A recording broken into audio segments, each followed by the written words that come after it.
Hello friends, welcome back to Indian Polity series presented by me Rahul Das, and this lecture is about summary of economic survey 2017-18, that is this year's economic survey, and this is the part 2 of the lecture on summary of economic survey. Part 1 has already been uploaded uh, on YouTube. So these are the topics which we have covered in part 1: highlights of the macroeconomy, goods and services tax, fiscal federalism, and ease of doing business. In this lecture, we are going to cover these topics, the rest of the topics: investment and saving, climate change, agriculture and food management, industry and infrastructure, and last but not the least, services sector. So let us start our discussion. So we have covered highlights of the macroeconomy, goods and services tax, then fiscal federalism, ease of doing business. So our today's topic of discussion will be investment and saving. So what does economic survey says about investment and savings? So India saw a high levels of investment and saving rates in the mid 2000s, followed by a pronounced gradual decline, returning back to normal levels. So in mid 2000, India saw a high level of investment and saving rates, but it gradually declined, which returned to normal levels. The ratio of gross fixed capital formation to GDP was 26.5% in 2003, 35.6% in 2007, and 26.4% in 2017.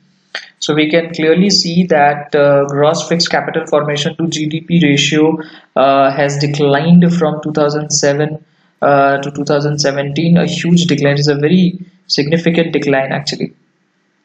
So what is this gross fixed capital formation? Here is the definition. Gross fixed capital formation, it refers to the net increase in physical assets, that is investment minus disposals within the measurement period, and it does not account for the consumption, that is depreciation of fixed capital, and also does not include land purchases. So it refers to the net increase in physical assets, that is investment minus disposals. And one important fact about GFCF is that it is a component of the expenditure on gross domestic product, and thus shows something about how much of the new value added in the economy is invested rather than consumed. So we can see that this gross fixed capital formation is quite important uh, with regard to the data on economy, macroeconomic data. Now, the ratio of domestic saving to GDP was 29.2% in 2003, 38.3% in 2007, and 29% in 2016. Again, here we can see that a significant decline has been recorded in ratio of domestic savings to GDP. And this fall in both a fall in both private investment and household and government saving have contributed to such decline between 2007 and 2017. So the decline has been because of fall in both private investment and household and government saving. Easing the cost of doing business, creating transparent, stable tax and regulatory environment, and supporting small and medium industries will help revive private investment. So these are some of the remedial measures by which investment can be increased. So easing the cost of doing business. So cost of doing business should be eased, creating a transparent, stable tax and regulatory environment. So the tax and regulatory environment should be stable and transparent, and small and medium industries should be supported, which has been done in this year's budget. So if you read this year's budget, a lot has been done to improve the condition of small and medium industries. So this was about investment and saving. Next topic is climate change. So what is the effect of climate change in Indian economy? Now, the data on rainfall, temperature, and crop production shows a long-term trend of rising temperature, obviously declining average precipitation, and an increase in extreme precipitation events. Okay, so the data suggests that temperature is rising, and because of which average precipitation is declining and an increasing extreme precipitation events. And sometimes extreme precipitation may occur, leading to flood. Now, this has significant implications on agriculture, since our country is hugely dependent on precipitation, on rainfall or rainfall for agriculture, especially in unirrigated areas. Such changes in temperature and precipitation will result in estimated overall farm income losses of 15% to 18%, and further 20 to 25% for unirrigated areas. So, because of declining average precipitation, overall farm income losses has been estimated to from 50 to 28, 15 to 18%, and in unirrigated areas, it may the loss may range between 20% to 25%. So it is a huge loss in farm income. Then, given the rising water scarcity and depleting water resources, there is a need to increase irrigation. So there is a clear sign that there is a need to increase irrigation. So irrigation facilities in our country is not adequate to meet the water demands of agriculture. So irrigation facilities should be improved, and it should be increased. Technologies of drip irrigation, sprinklers, and water management must be employed to meet this challenge. So these are some of the irrigation technologies which should be used to meet this challenge. So that is why India has also been in close contact with Israel, because uh, Israel is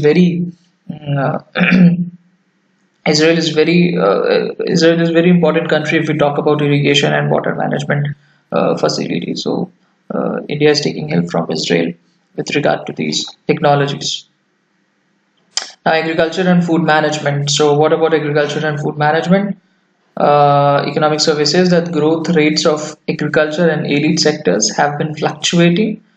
1.5% in 2013, 12-13. So growth rate of agriculture and elite sector in 2012-13 was 1.5%, and the growth was 5.6% in 2013-14. It was minus 0.2% in 14-15. So negative growth, then 0.7% in 2015-16 and 4.9% in 16-17. It is a very significant increase in agriculture and agri sectors. The uncertainty in growth in agriculture is because 50% of agriculture is dependent on rainfall, as we have discussed earlier.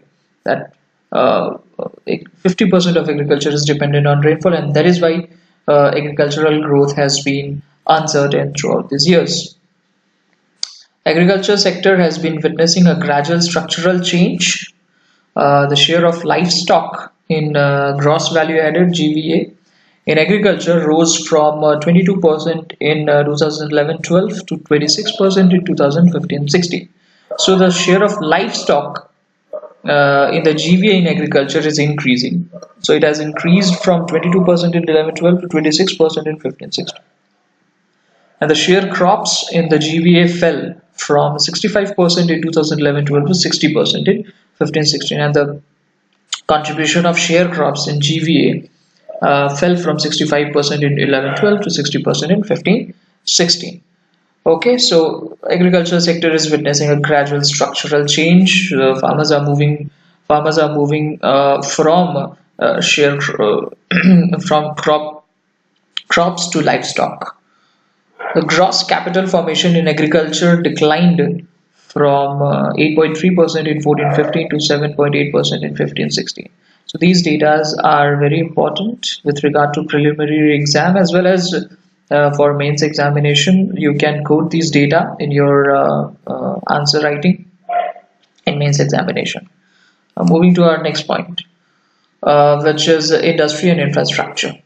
So industrial growth, the overall industrial sector growth was 5.8% in the second quarter of 17-18 as compared to 1.6% in the first quarter. So in first quarter the growth was very low, 1.6%, and it has been improved, and the growth was 5.8% in the second quarter of 17-18. And as per the estimate of national income 2017-18, industrial sector grew at 4.4% and the manufacturing sector grew at 4.6%. So this is a clear-cut data, nothing to understand in this. It is a data, you will have to remember the data. Now the eight core industries, that is coal, crude oil, natural gas, petroleum, refinery products, fertilizers, steel, cement, and electricity. So these are the eight core industries. You need to remember the name of all these core industries. So the eight core industries grew by 4.8% in 16-17 as compared to 3% in 15-16. So core industries has seen a growth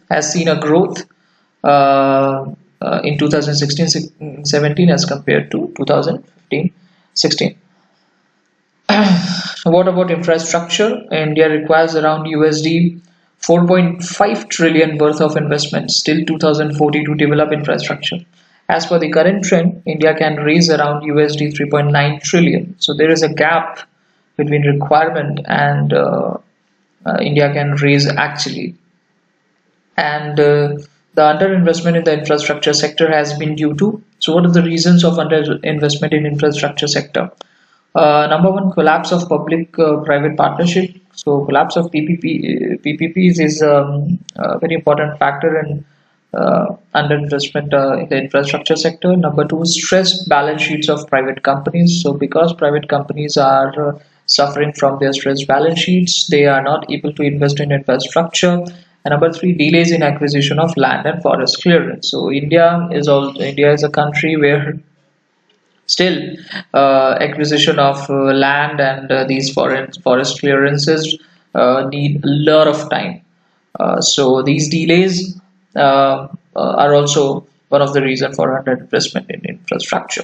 So infrastructure, India needs to develop its infrastructure because if India needs to grow at 8 or 9% at 8 or 9% GDP, India needs to have uh, a very good infrastructure facilities. Without infrastructure, it will be very difficult for India to be one of the fastest growing economy of the world. Though India is one of the fastest growing economy of the world, but if India needs to become a world leader in world leader uh, and if it wants to compete with China, though it should not compete with China because and because China is already about 10 times uh, uh, bigger economy than India. But India needs infrastructure facilities badly. So this issue needs to be resolved as soon as possible. A services sector, and this is the last topic of today's discussion. The services sector contributed 55.2% to India's GVA in 2017-18. As per the CSO, the growth of the services sector is expected to be 8.3% in 17-18 as compared to 7.7% in 16-17. With a share of 3.4%, India is the eighth largest exporter of commercial services. Okay. Now, the real estate and construction together are the second largest providers of employment. The first largest provider of employment is railways. So, real estate and construction together are the second largest providers of employment, and these two sectors comes under service sector. As per the projections, it is estimated to be it is estimated to employ 52 million by 2017 and 67 million by 2022. So this was about services sector. Thank you for watching the lecture. This was the part 2 of economic survey, and I hope you understood all the points. And I would like to wish you all the best, and I hope that your preparation is going well. I am also preparing with you. So have a nice day. Thank you for watching.